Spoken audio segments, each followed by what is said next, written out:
and welcome to the Sports Domain. We're here for a PL review and a preview. So joining me today is the usual cast of Prathamesh, Anuraag, Susheel and Vijay. A very, very warm welcome to all of you. And let the games begin. And we have nowhere else other than Manchester United versus Chelsea to start. And Vijay, how many times did you have to be woken up during that match? And what are your thoughts about two managers who essentially did not go for the match and then it for like 20 minutes, was not able to achieve anything? And also, have you ever found someone who holds you like Harry?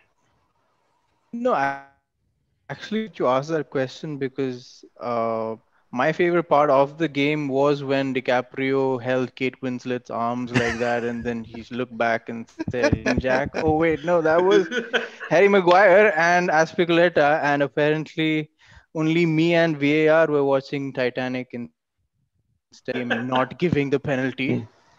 But yeah, the only exciting part of the game they missed, and so you can ask who else was sleeping. But I actually loved the game. I loved the boredom, and I loved the clean sheet aspect. Like, imagine setting out the target of this Chelsea Whatever team, sails your boat, giving bro. yeah, whatever target that we had that day, which was to get a clean sheet, started. And the stat is true, I think. Since Alex Ferguson's retirement, Chelsea haven't won at Old Trafford. So getting a draw, hard fought with honestly shabby defense is quite difficult. And to see such stellar performances from Edward Mendy and I think we finally saw Bernardo Silva in a Premier League game doing his thing at full form. Yeah. So that was very reassuring to see, and I Yeah. liked it. It was I think last season Lampard got stick from Mourinho himself, saying that, you know, I think it was very naive of you to just go full gung ho attack and have two people in the back and try your best and lose on the counter 4 times. And now we've seen that not happen at all. Come up with the and in weird irony, Lampard used Mourinho's tactics himself and get a Yeah. result that he wanted. So I think that is very positive step. So it's 4-0 now, 0-0, and maybe next time 0-4. Oh yeah, yeah. That's some kind of a progression you're taking there. Sorry. But when you do talk about the match and when you do talk about the game per se, Sushil, how do you think you would perceive it as neutral? Because the first half, to be very, very, very honest, I would say the first half was still a little bit more into the game, and both of the teams were on an even footing per se. Though United did chances than Chelsea, but I wouldn't say there were chances created as much as mistakes made in the midfield, and then they were not able to capitalize. I remember two Rashford runs. One of them ended up with a chance, in which again the goalkeeper made a good save to his right, a similar position as the PSG goal as well. How do you see it from the perspective of a team which is looking at Chelsea and Manchester United as a top four rival? think it's kind of reassuring as a Liverpool fan to see that neither of the two teams really went into this attack and take the game by the throat. Because if they approach every top six game like that, that's a huge positive. It's going to be difficult for them to do that, and you're likely going to end up with a draw. In terms of the game itself, I think, look, we've already talked about how it's the most interesting game of all time. And I think I was expecting more from Manchester United rather than Chelsea. I think Chelsea's team is still bedding in a little bit, like over the last couple of weeks. So United actually have a pretty settled lineup apart from a few positions. So I was expecting United to really go for it, but that wasn't really what happened. So it's disappointing. I think United should have probably made an effort. And like you were saying, they did have a couple of chances. But you could see in the second half, they just became comfortable with the idea of having a single point and put pressure on them. So I think, in terms of what this means as a neutral fan, right? uh, it means to me that United, or maybe the way Ole is getting United to play, maybe they're not ready for that top four push, right? These are exactly the kind of games early where things are still a little low risk, where you want to go and maybe put in the extra effort to get the 3 points. And he didn't do that. If this was 37, they're fourth and fifth in the table. You want to keep things conservative, but early in the season, you really want to mark your position. So good for me, I guess, but maybe expected more from Ole. From a Chelsea perspective, um, I don't know. Wait and see how things develop over the coming game weeks. But I thought they were decent in the second half, particularly towards the end. Um, Once they're attacking, I think that's when you see the best of the team. But it might become a little late for them to, make that push into second or first as we were part of the season. All So right. yeah, Yeah. top four Okay. for me. Yeah. All right. Thanks. Vijay, when we look at this Chelsea, I know I'm the please a pardon to Prathamesh and Anuraag. I'll come for United perspective to you guys right after this because I think there is a dual perspective to talk about because we talk about United and then we'll have to also talk about the fixture coming this week. I think which is again the biggest fixture of the week. We'll transition into that. Let's get done with Chelsea first. So Vijay, you've seen Kai Havertz there, and Ziyech came on later. Timo Werner played roughly 65 to 70 minutes. You had Christian Pulisic starting again. Someone who caused real problems to Manchester United in their FA Cup semi-final, if I remember correctly.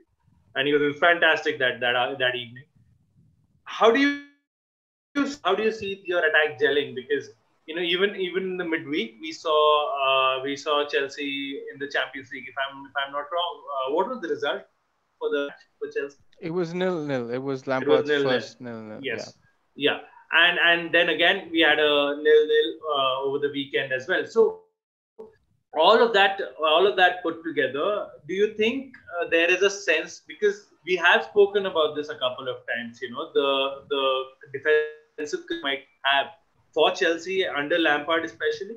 Do you think we're seeing a sort of an understanding of what his defensive structure?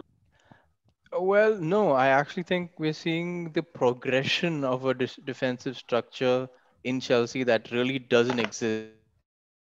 Think of this current predicament before the United game. Lampard's record was 43 games, 63 goals. And that's the worst record of any manager ever in terms of goals shipped in. So his defense is a huge problem. And when you think of his last game as nil, before that as nil-nil, those are actually positive results from that perspective because we're stopping shipping in goals. And for a while, like you can't have it both ways. You can't expect us to score big goals and then not concede that same big number. So now we're at a place where I think, yes, Thiago Silva and Chilwell have been great additions. A goalkeeper who can actually keep the goal clean is also a lovely thing to see. But the attack is, I think, a different question altogether because if you see the United game, there was no. It was very isolated for the most part, and who was it on the right? Uh, Sorry, could you repeat that? Who was it on the right with Havertz? Yeah, sorry. Havertz, yeah, So Kai I think yeah, Havertz, it Kai was all Havertz. of them quite isolated. It was Jorginho, Kante, and then like with field with three at the back. So that people never really crossed that half line with their attack mindedness. So it was really hard, I guess, to expect that. But ultimately, my long term concern is what is the attacking strategy right now? Hey, you guys are really creative players. Please and do something. Yeah. To be honest, they just have they have no preseason, so I don't know about how many attack minded structures that they have in place or preparation in that result in those terms. But it's right now I would say let's focus now then transition that into offense because the investment that we made on these quality players, the quality should show in the short span of time. And given that Chelsea have, they're all winnable games. So I think that's when Lampard should be trying to achieve that balance. That's very understandable. As far as the overall impact of Lampard and Chelsea is concerned, I think he's looking for the balance. He did make a very stupid statement today. Yesterday, I think around the fact that he feels he's criticized because he's the only English manager. That's as Brexit as you get. That's as Boris Johnson as you get. I mean, he's channeling too much of Mourinho, I think. Yeah, and I think he's channeling too much of his conservative politics into his post-match press conferences, which I guess Frank, I guess you'd be better off not doing that. Apart from that, I think he's trying. He has a system that he wants to play. Though I still don't agree with Thiago Silva being an option for you guys. I think he can play the big games, but you cannot play him 25 to 30 times this season. And in the Premier League, that is. I don't think he'll be able to last 38 league season, because I don't think teams, against which you will have more possession, there are possibilities that he will get caught on the counter. So, I think you guys Piliqueta and Thiago Silva. I think maybe you need a more mobile centre half. Maybe that is something Chelsea will look at in the winter. The Virgil van Dijk player, yeah.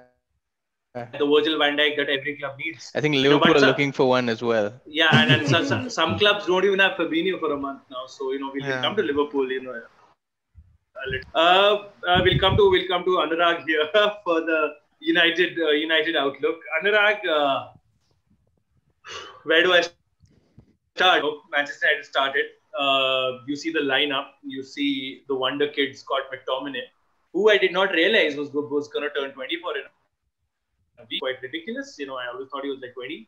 In my head, he never got beyond 20 and 20. Like how Jesse Lingard's 21. Oh, Jesse Lingard. He's just born. Yeah, still in school. Still in school. So yeah, no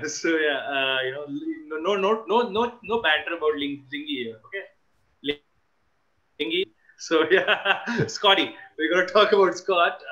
How did you see his performance? I'll not ask you the same question about Fred, because I think it'll be unfair to group them in the same category, because I felt Fred was much better than Scott McTominay, and I think he's his friend from Wales as well, Dan James. And then to complete the trifecta, there was Juan Mata as well. How did you see these three, or rather these four players, playing for the first 60-65 minutes up until United effected the first change with Paul, then beyond? And also, what do you think of Ole Solskjaer's approach? Because I, as a Manchester United fan, I can understand that you will counter me by saying, we've not had the investment, they've not been supported as well. The manager's not been expect from him, but it's 2.5 years, almost coming up to 3 years into this position. Are you happy for Manchester United to sit at home against big clubs? Forget away. At home, sit at home and try to hit them on the counter. Are you happy with that? Because I felt even the PSG performed in this. Yeah, I mean, obviously you don't want Manchester United to sit back and just wait and absorb all the pressure, then go for the counter. I think that's the sort of football that that's the sort of football that got Mourinho out of the club. That's the sort of football that Manchester United hate to see. Van Gaal, yeah, to a great extent, yes. Moyes. Yeah, you can keep naming, and that'll keep going for a while. So again, see. Among the names that you mentioned, again, Juan Mata is one player. At least you can see the guy is trying. He has a vision. He wants to do certain things, but maybe he has certain disadvantages. Let that be with the pace or age or something, whatever you want to say. He has brains. I think I'd still not put him in the same category as Dan James. I think that would be incredibly disrespectful to one of my favorite players of all time. So there is a bit of bias, yes, but again, I think a lot of people would agree to that there is lot more footballing intelligence to everything that Mata does in comparison to coming to Dan James. Oh my God, it was so frustrating watching him. And the number of times he had an opportunity like one on one with the defender. I think I was just hoping had it been a Rashford. See, at least with Rashford, Martial, although they are inconsistent, you know they're going to get a shot. They're going to challenge the defender. They're going to make the defender work hard. I understand a lot of Chelsea fans felt Reece James was absolutely terrific. He was, but he was not up against the biggest of challenges on that day. I really don't think Dan James was a challenge that day. Uh, Yeah, I don't think Dan James is ever a challenge. Yeah, I think Fellaini is a better left winger Lauren than Dan James would James. have given his brother a much bigger, competition than what Dan James would. With due respect, I hope this is not a sexist comment or something, but uh, that was so poor, so Yeah, naive, and that's you're not. not at all sexist. You never know. You never know in this current world. True. Yeah. That's So totally true. again, coming back to Scott McTominay, did he lose his lenses again? God knows. He lost his senses for sure. On some occasions. Again, you saw that against PSG, he started off on a slow note. He picked it up. Ole comes out and says, "Yeah, he lost his lenses Yeah, and whatever." that early yellow card as well against PSG. It's not just yellow card. I think every time he was up against Neymar, you knew that was like a school kid against a national level champion or something. There was country mile chalk and cheese difference between the quality. Uh, I remember that game. If you guys remember PSG versus Atlanta, that one leg game where Neymar, I think, made the highest dribbles of all time in a knockout game. He was just dancing past defenders. I think Yeah. he was dancing past Scott McTominay, and even when he was alone with Bissaka, he was just going past him very easily. I think later on he picked it up. Again, coming back to this game, Ole Gunnar Solskjaer, I think what he wanted was a lot more defensive stability, especially in considering that we've conceded 9 goals at the Old Trafford this season. Uh, I don't know if you remember the interview that we had with John Dykes. What he mentioned was, I think maybe the lack of crowd or just the absence of crowd is not keeping the defenders focused enough. Uh, could that be a reason, or is it just incompetence? So maybe it could be a bit of both. Our defense looked a little slightly more sorted. Obviously, I think it was a right choice to not start Wanzebe, or as much as I would have wanted him to start. Uh, Especially on a day after 10 months he comes up and matches Mbappe for pace. I mean, I obviously we would have loved to see him, but I think it was a good decision not to start him. Again, it was a very, very defensive approach. I think we had that game sort of. Chelsea did not have higher aspirations that day. And I think Vijay was, Vijay mentioned, I think that was a game we should have perhaps taken 1 or 2 goals. But again, Eduardo Mendy, what a good performance. That's what United have lacked in the last 1.5 year. I think we've seen a little bit of the old higher in the last 3-4 games. But again, that's what United have lacked. That's what Chelsea have lacked with in the last season. That's why they conceded so many goals. It's good that they got someone who can finally keep. And I think he single-handedly got that point for them. All right. Prathamesh, I'll come to you for the final about United. We saw the match together, of course, and we both equally frustrated watching Dan James run into nothing literally. Not just him. The level of misplaced passes from the midfield, the lack of coherence at times between the midfield and the attack, and that Marcus Rashford found himself with. Considering there was almost no one making chances for him. Though defensively, I thought United played well. What would have been interesting, Prathamesh, one of those chances from Rashford or Mata's shot or the couple of Cavani chances at the end. One of those just sneaks in and no one really talks about United's negative approach.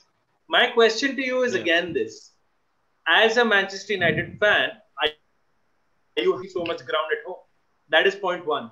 Point two, where do you see Ole Solskjaer taking this club forward with this approach? And all leeway given to him for not being able to get his targets, but he still had Paul Pogba, Donny van de Beek, the man who must not be mentioned. Then he had I agreed. Tellez, unfortunately was an injury. He had And beyond these three, he had Axel Tuanzebe. For the life of me, I couldn't understand why he didn't start. Maybe Ole didn't want to, didn't want to put him into too much of a strain or something on those lines. But I thought if nothing else, Axel could have played for like 60 minutes and come off. Or for Harry or whosoever. I don't think he'll ever drop Harry Maguire. But all of these things given, I felt like a better lineup was sitting on the bench. In the name of having control in a match, in the name of trying to, sort of nullify the other team. Exactly what Ole Solskjaer did last season. He said, "You want me to open space, open up. You want me to chase the game. You want me to open my team up. I won't. Let's see how we could." And Ole Solskjaer, when he did try to go for the game, he came out in his post-match press conference and said there was only one team that could have won the match in the last 20 minutes. My question to you, Mr. Palchikar, is why was that team only trying to win the match in the last 20 minutes? Okay, so I felt it was more like a monologue rather than a question. Sorry, but I am anyway, pissed off. I do get my moments are these questions, buddy. No, understand. We watched the game together. We were pissed together. It's okay. I think there are a lot of few points that I would like to pick up on while I talk about this. One is like you mentioned the likes of Moyes. I think Van Gaal had a pretty different style of football initially, but it just became sideways and boring after that. Moyes, I never understood what he. I don't think anyone has in the last 20 years. Yeah. I think West Ham has. That's good. But another thing, so coming to Jose enough, as I said before a lot of times on this channel, that Jose wasn't proactive enough. One thing when you talk about conceding ground and playing on the counter as if you saw against PSG, which we did not see as much against Chelsea. Now, when you talk about conceding ground, would I be okay with conceding 50% of the possession, because that is exactly what we did at Old Trafford the other day, and still have a proper go at them probably towards the end? I would say if it's a Chelsea, Man City, Liverpool, I don't mind that. It doesn't matter to me as long as it results in 3 points. Now, what happened in the game exactly? A few numbers with me here. Had 14 shots in the game, out of which we were talking about, the first half and the second half, and how Chelsea had a 59% possession compared to United's better possession in the second half. But United had 7 shots on both the halves, so it's as if they just thought equal number of shots. So I don't know, that was just a coincidence. But one thing which you did see in the game was you talked about Edinson Cavani and the kind of difference which he made in the forward line once he came on the pitch. When Pogba came on the pitch, how it changed the dynamic of the game slightly towards United. Although Pogba wasn't really consistent on the ball. With Cavani, I found it really good to see a striker who actually understands those natural instincts of how to move within the box. Probably the likes of Rashford or Martial do not have in their game because they have a different style of playing football. Coming to the likes of I'll come because I have something to talk about him. But coming to the likes of whether we went with Fred, McTominay, and how it probably went negative approach. We played at Old Trafford twice already this season before in the Premier League. We shipped in 9 goals at Old Trafford, which is true. And whenever Bruno, McTominay, and Fred have played together, they have started together. United have never lost a game. I guess in this instance, what Ole was bring a little stability. I feel that PSG win was so high for United that had it been low, it would have been an equal amount of low, and that would have been absolutely destroying for the squad morale in so many ways. That again, those things it is PSG win was another fluke and stuff like that. I totally understand as a United fan, as a football fan, you want to go out there, you want to win the game, and you could say that both teams had a little bit too much of Jose Mourinho inspiration in them. United only for the last 20 minutes really went into the game trying to win it. Uh, I think a few top marks there to Thiago Silva and Edouard Mendy, especially because one of Cavani brilliantly marshaled um by the Chelsea defender Thiago, and another was a fantastic save by Mendy. The timing of the save and the range from which Rashford hit it, and with the whip and the power which he usually gets in his shots. So I think that was a decent. I wouldn't say it was a very. Look at Dan James. Oh my God, I don't know why this guy plays on the pitch. I mean, there are. I mean, I would even take for example a Donny Van de Beek playing as a game. That's fine. I think he will at least pass the ball better than what Dan James does. We saw the game, and Dan James had acres of space, and he still ended up running into. I don't know how he managed to do that. It's fine as long as you're trying to take on the defender and trying to beat him, but he'll just go and stand in front of a defender and act clueless. That's the problem. And again with Dan James and McTominay, many people said with McTominay, I don't think his role is actually trying to push forward and actually contribute effectively in an attacking sense. He attempted one forward dribble in the entire game, so that is not what his forte is. Maybe that is to do, but he had a okayish passing rate. He won 6 of the aerial duels. He won a lot of ground duels as well. So that was pretty decent from McTominay defensively. Wanted to pick on Maguire because Vijay mentioned a Titanic incident that happened, and it would have been absolutely because VAR after like half a minute after that and clash was showing Marcus Rashford possibly winning a penalty in the Chelsea half, for a very stupid touch from someone. And that would have been like the most ironic ever VAR decision in favor of United. I mean, And quite, it's like a Best Picture Oscars only, the VAR awards to I United. understand. So yeah. I understand where rival fans feel that we convert our penalties well and we don't have someone who puts them in the stand. So that's fine.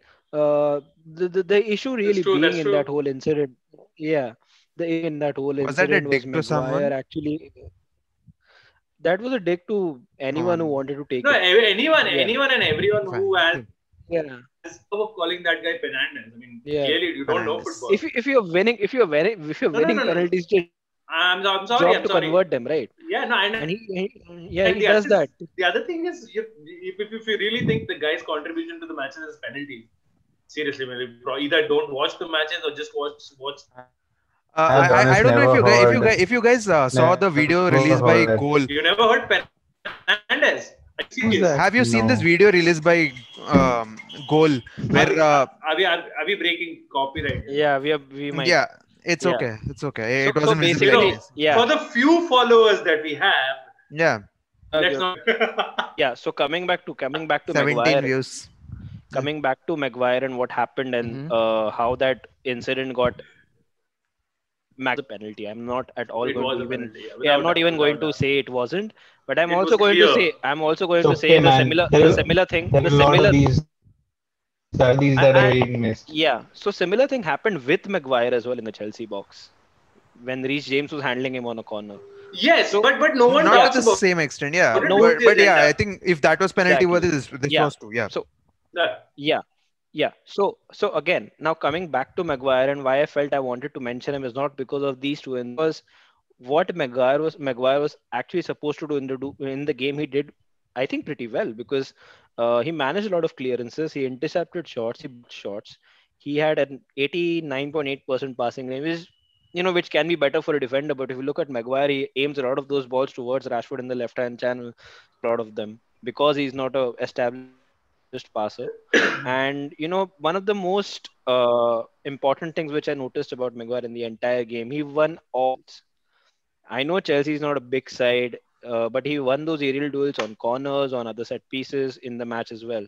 So I think pretty much when you look at it, using a deep line and then using Maguire to play in that deep line, it pretty much is about his physical presence. I don't think Maguire, again like Thiago Silva, you can in a high line, he cannot be the individual 1v1 defender in a high line football match for United because he's going to be beaten for pace. There's a person above him, and he's probably going to foul the opponent player or probably concede a chance. But what Maguire did within his capacity was pretty good. I feel that I think he had a decent game, and I wanted to mention these things because he gets a lot of stick. He gets a lot of stick, and it's okay if for one game he's a decent centre back.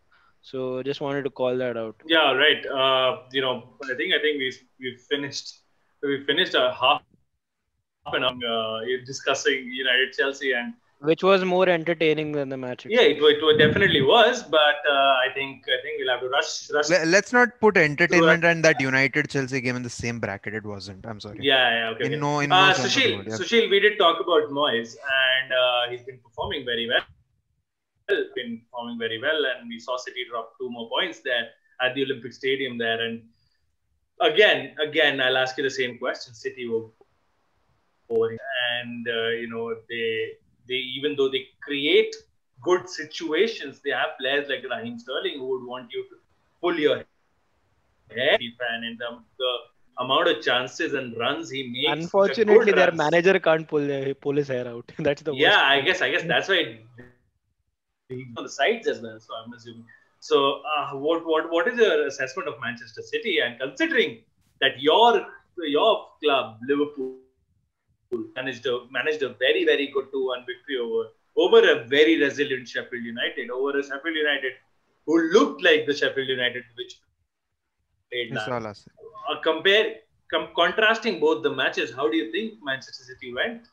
Just before Susheel starts, go ahead. Antonio scoring a overhead kick against City on Wayne Rooney's birthday was the best gift Rooney could have asked for. I think that was lovely. Yeah, that was lovely for him. And that goal is as much Soucek's as it is Antonio's. I know Antonio stole the headlines and had a fantastic overhead kick, but had Soucek actually not chased the line, I don't think that moment would have ever come. And the intensity with which he did it was fantastic. Yeah. Sorry, back to Susheel. I think. Look, man, I'm just switching City, my thing to a Chelsea UEFA Champions League live reaction video. So you guys. Perfect. So just for our viewers, the Chelsea match has already started, and unfortunately, we've kept Vijay here for half an hour. We finished the discussion, but it's okay. Like Call always, me when you're talking about Moyes. Yes, we'll do. Promises and TSD, Yeah. So we overfulfill promises. With City, it's been a weird start of the season, to be honest. They've been in the striker department for a while now.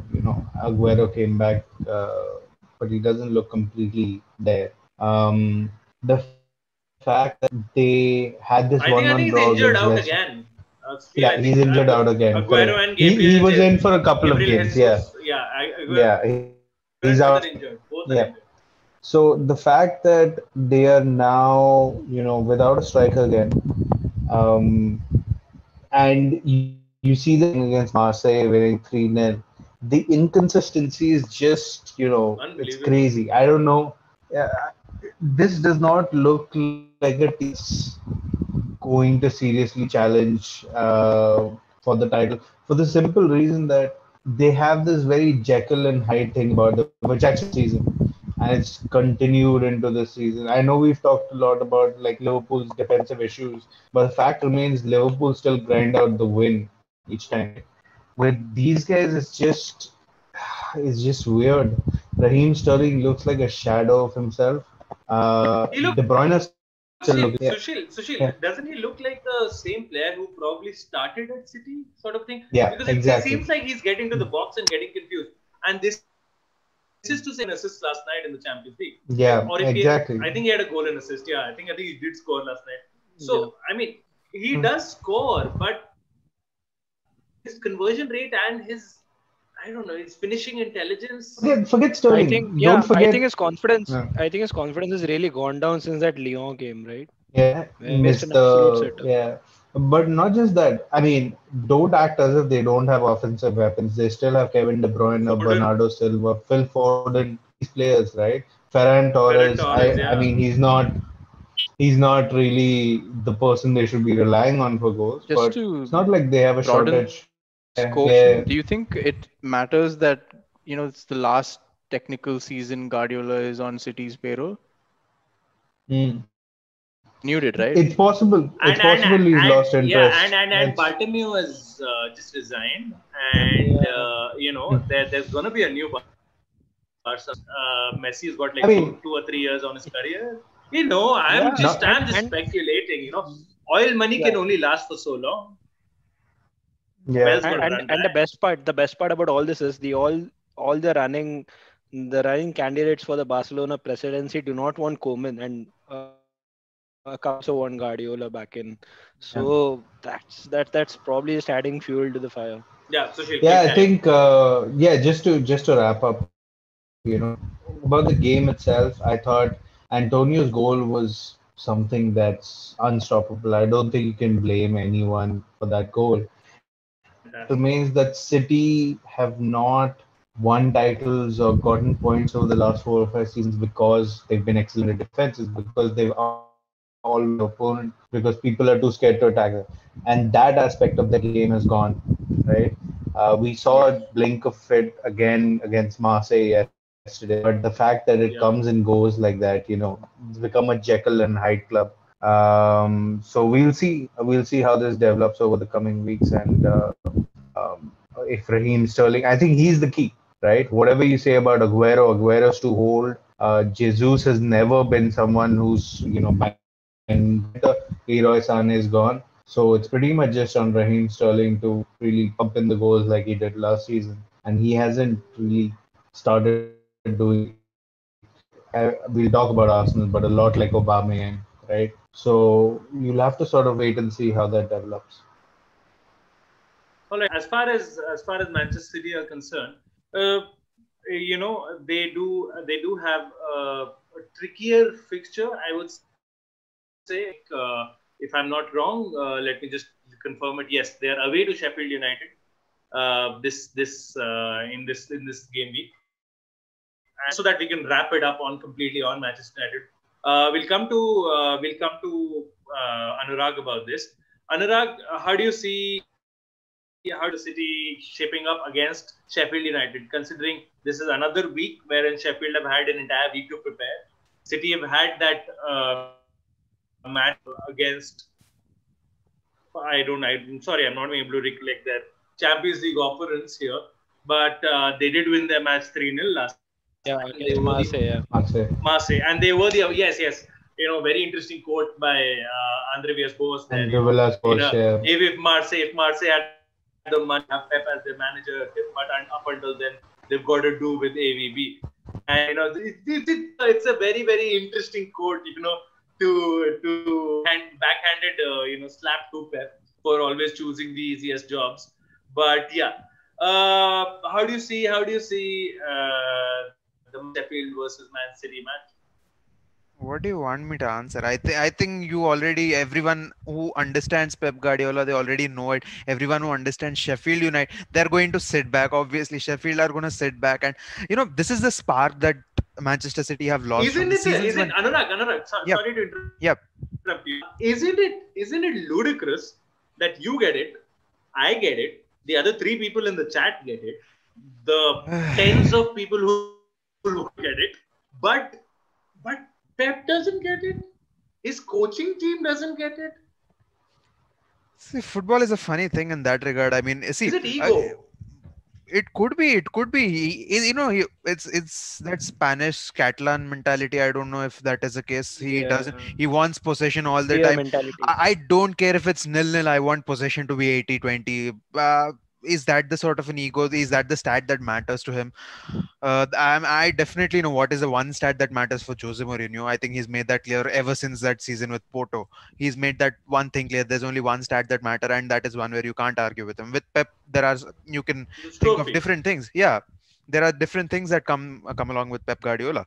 So the problem that I think they're having when compared to this season to the season when they won the title, especially when the Liverpool drew them, like dragged them all the way down to the final day.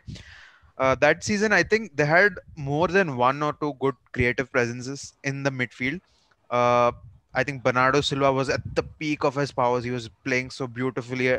Some people said he was Yep. Ballon d'Or material that season, and you couldn't really argue about it. He was really good. And now it's all down. I think it's looking like everyone is expecting that pass only to come from Kevin De Bruyne. You see Yeah. Bernardo Silva, Yeah. he looks lifeless. You see Raheem Sterling, his weight, he's going to miss a whole lot of chance. You have to give him 15 chances for him to get a hat trick. Uh, and that's why I till date I honestly don't rate Raheem Sterling that highly. I think the number of times I just show him a tape of all his performances against United. I think that'll tell you My God. what he does in a I big think game. That'll tell you what he does in a big game. And I haven't seen him I think perform with in one Sterling, big game. Just show me one good it's game, yeah. a match that matters where Raheem Sterling like scored an important goal. You can score against the Brightons and Huddersfields and Norwich or whatever you want. It's and again these are the sort of these are the sort of players he's dependent on. And again you're going to see a lot of these lateral lifeless passing, which is going to get 1,000:100 passing count, but Yeah. which is Talking going about to City only makes there. me sleep rare. Yeah. It's good. So it's I think it's this is going to be a similar. I think I really don't expect anything different to what it has been this season or last season. All right. Yeah, I just don't want to jinx it, Kushagr, though, at City or City fans. Watching City right now makes me feel like I'm watching Louis Van Gaal of 2015, 16. You remember last time when we I were think you went too about this? far with that, but Yeah, Yeah, I come think on, I yeah. don't know. I See, don't know. I don't know if I want to last take week we were talking about this. as We a all speculated West Ham could do something, and this is against a team that has what yeah. $1.5 billion on the team, just on the players. That Oh shouldn't my be the God. I case. mean, forget Forget the forget the money. money money. spent. Yeah. Yeah, Forget the Forget the money. money, right? It's just the way They've they brought in approach. quality. They've brought in quality. Exactly, I and don't they've think we can put the done money it. aside. I really don't They think money should be put aside here. I think this they've brought in quality. They have the names. no no. The reason I'm saying put the money aside is Yeah, because this the only team in Premier League history to reach 100 points 2 seasons ago, right? 3 seasons ago, Yeah, whatever. but exactly. That's what. So No, it's I not think that the quality is things not have there. things haven't yeah, yeah things haven't really been as clicking for them. Yeah, straightforward after that, have they? It's yeah. I think one thing is that Pep Guardiola as No, I mean the season after that they all points and won the title. yeah But yeah yeah, yeah. no. I think what really the thing I feel somewhere down the line, Guardiola is a little too analysis, sometimes is a bit too stubborn, and we saw that stubbornness we see every now and again. But that over analyzing thing we saw last season against where he just thought a bit too much about the game and thought a bit too much about what Lyon can do, and at the end of the day, that is what Lyon did and win the game and won the game away. So he has knack of overthinking and actually making things far worse for himself than it would actually be the case. I think with City and the chapter came on to him more or less. But yeah, the thing with Guardiola again, talking about City, I feel like talking about all these boring adjectives about Man City and the way they're playing right now. I feel somewhere down the line it does come down to them not being able to replace David Silva, them not being able to bring in a proper suitable partner who could actually play 30-35 games like Sergio Aguero, somewhere has quality of Sergio Aguero. And that they need those two players, right? They need those two players to actually sit there, perform. They haven't replaced Leroy Sané. If all that money got pumped in for some reason and still didn't replace the three main positions that you really wanted them to be invested into, I don't know. I think it's going to be David Silva quality any sure, day yeah. soon. I don't see Gabriel Jesus playing Sergio Aguero kind of football ever. And Leroy Sané, I know Sterling scores a lot of goals, but when you look at Leroy Sané, is a different bracket of a player. So I don't know how City, in spite of and losing all that dynamism within their team, are going to survive in this kind of Guardiola mentality. All right. Moving past Man City, there, I think Sushil, Tottenham are an interesting team that we'd like to talk Yeah. about. They did win their match, Burnley away, and also, you spoke about Prathamesh taking it too far with the Van Gaal comparison. Just for context, after 6 matches, 16, United had 13 points, second in the table with a plus 10 goal difference. So yes, you're giving Pep too much credit if you're comparing it to Van Gaal. So yeah, coming back to the Spurs aspect of it. How do you see this happening, man? Is this going to be one of those reasons which Jose will remind the entire world of forever and ever, because his squad is looking good. And Heung-min Son for me is Best player in the word Prem. I want that man on best fire. player in the the Premier Prem. League. Yeah. I think he is definitely has a claim for currently on form in the world. A Yeah. good word for Harry Kane as well, Beyond. exactly. Uh, Yeah, I'd say Yeah. Lewandowski is still the best in the No, world, but I yeah, wouldn't. I think I Harry wouldn't say. Kane, I wouldn't say. I 10 would Harry, say. goals, 5 assists, No, no, no. but I would say yeah, Lewandowski is the best striker in the world. Don't raise your Because hand like Jungmin that Son, and say talk about German clubs, dude. different anyway, yeah, context. yeah, yeah, yeah. You know, Vijay, Lewandowski is a Pole. Yeah. So be Which careful. oh, Be Chelsea. anyway. So yeah, So coming yeah, back. yeah. Okay, Go wait, ahead. maybe not the best player in the world, but arguably one of In the the top Premier two, League, top yeah. three, one of the top three in the world right Agree. now, for Agree. sure. And they've got a very good squad. Yeah, I mean, it's obviously partly Jose Mourinho's genius, if you can use that term. It's Fleetingly. yeah, yeah. You also you should that term. it's also partly, this is something I was reading about recently. I think Harry Kane, because of the injuries over the years, he has struggled a little bit in terms of being able to play with the offside trap, beating it and running behind the goal.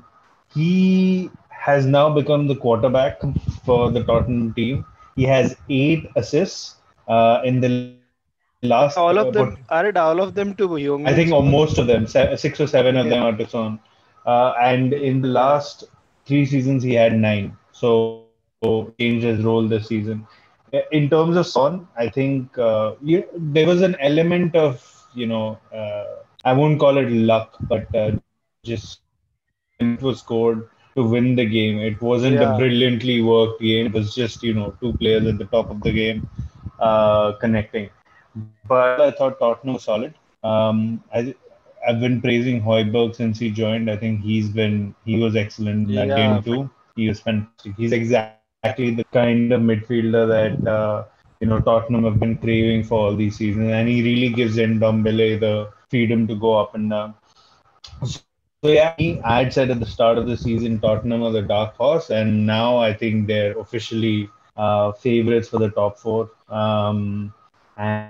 And I can see them easily finishing second or third based on current form. You saw the documentary, right? The Amazon documentary where Jose Yeah, had that 1v1 with Harry Kane, and he said that he has not had these kind of that quality of a player, you know, for a he long hasn't. time now. And he said that if he like sticks to his guns, and if those two vibe well together, he'll make him go from what he is to a superstar. I think or something like that. Just to Yeah, just to add a little animation to what he says. But exactly what is happening for Harry Kane. We all said that when he came in, that Harry Kane would be the biggest sufferer on his team because he starts playing a lot in his own half, and he's defending deep into his own half. He's become a striker and whatnot. I think with Harry Kane, a lot of the way he is playing right now is because, as you said, his injuries haven't really helped him, and he lost a bit of pace. that Yeah, extra yard of pace that you probably need to beat offside traps, that extra yard of pace you need to quickly make that run inside the box. So I think what really helps Kane is that understanding with Heung-min Son is fantastic, and Heung-min Son knows exactly what to expect when Kane's on the ball, and probably Harry Kane's eyes and attempt to pass, and Heung-min Son will be there at the end of the pass to receive the ball. So I think that understanding is really very well developed. I don't think as much it requires a lot of training along with the instant that they have those two. And I feel a lot of credit has to go not just to Jose or the backroom, but to the way the entire Tottenham team has been revolving around it right now. Because you look at Højbjerg, you look at Ndombele, you look at the defensive setup, you look at Reguilon, the way he moves forward and the way he constructs goals for Tottenham. He constructs spaces there was extra spaces in midfield for Tottenham. I think those spaces are really crucial to where Harry Kane can actually enter into, and then create that pass, or probably someone else can come into and create that extra dynamism in midfield. So I think a lot of it is going as per plan right now with Jose and Tottenham, and that's really good to see. And yeah, that's perfect. Yeah, and as far as the final match for the game week that we're gonna review, it is of course gonna be like the match that I started with at the very beginning, Liverpool versus Sheffield United, and I'll come to Vijay first with this. Vijay, did you manage to catch that game? And if you did, you would have seen a Liverpool devoid of Virgil van Dijk and a team that people had questions. And in that regard, I feel that was a very impressive win by Klopp, a very impressive win by his squad. One of those clean, it's a sign of champions and all of the Yeah. jazz like that. But how do you think that match went? And also, do you see Sheffield play that style of football? Because it is showing that there is some fight in the line after the goal. Yeah, I mean, if I'm not too wrong, I think last season Chris Wilder was Premier League Manager of the Year, or maybe he's ranked two. Yeah, I think it was he was ranked second. Second, Yeah, it yeah. was second. Yeah, Yeah, and that's a I guy think I coming think from the yeah, yeah. I think championship he got the the year Football before. Writers Award. I think if I'm not Yeah. I'm sorry. Yeah, that's. I think they haven't got a point yet this season, right? they just have 1 point. Just 1 point. 1 point. okay. It shows that they had to stick to their game plan of not getting phased by those results, and they showed it against the champions who have a big Virgil van Dijk say shaped hole in their defense. But I don't think that caused Liverpool that many problems in terms of credit to Klopp, because I was actually reading today about how they're managing their injury crisis even after he's been told that Fabinho is injured for a month now. Uh, I think I'm sorry you described it as championship mentality jazz, but just based on my reading, that I think the fact that he can imprint that jazzy language or the mentality into those group of players, the way that Liverpool are actually trying to squeeze out each performance of a from a psychological stand players is actually quite impressive, because even though they've lost probably their vice captain and the best defender in the Premier League, they're still grinding out those results. And I don't think, just because I'm not trying to take anything away from Fabinho, but I think it's how that team works as a unit is something to be marveled. I think when they lose such a huge piece of their winning mentality and style of play, to replace it with Fabinho and then now think of the next, it's quite phenomenal. There was this part which was quite brilliant. A reporter asked Klopp at the end of the game in which they won 2-0. Uh, was it a lack of respect that you started without your front three of Firmino, Salah, and Mane, and played the other three, and then only brought them on in the second half for when they actually scored? And Klopp kind of it's an insult that you think that we insulted the other team, because that the injury problems that we have, and we still wanted precious legs for this game. So it was actually a sign of respect that they did it. And I think that uh, non-direct way of thinking from Liverpool is make that difference. Like, they don't look at their setbacks as oh shit, this is the end of the season. It's that this is the opportunity for us to as a champions trophy. All I right. think that's And really beautiful. and Yeah. what about Prathamesh? Could you just give me a second? I'll come to the look. What about your perspective, Susheel?